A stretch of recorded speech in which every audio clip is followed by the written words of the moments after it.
All right, I'm here at Aldi's and I'm going to show you what I do to get the highest protein, lowest calorie yogurt. So I grab some blueberries and then get these oats and honey because it's the highest amount of protein with the least amount of calories. There's different types of low-fat yogurt, but this one has only 90 calories, the non-fat. But if you get it where it's like,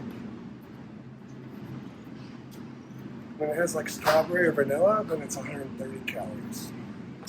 But two of these is equal to these two in terms of toppings, so I normally buy them in this combination. The total ended up coming to $10.66. Everybody knows how to mix stuff together in a bowl, but basically what we're gonna do is we've got oats and honey for fiber and a little bit extra protein.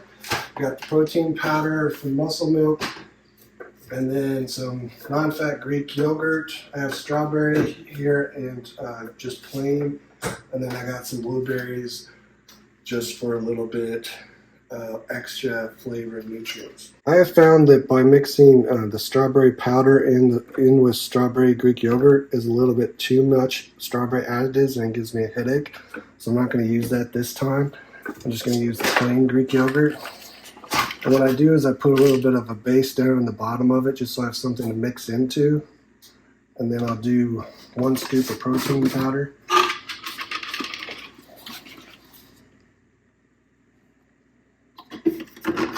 And then I just do about half the container. Try to get it actually in the bowl. Don't do what I do. All right, then mix it up.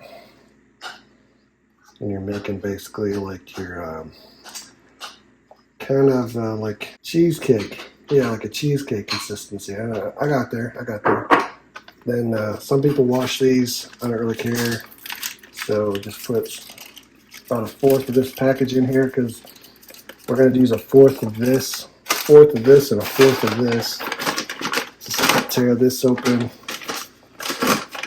Pull your straight. Pour that in. Just for some crunch and fiber and a little bit of protein. And there you go. You got a nice, hearty Greek yogurt treat. Mmm.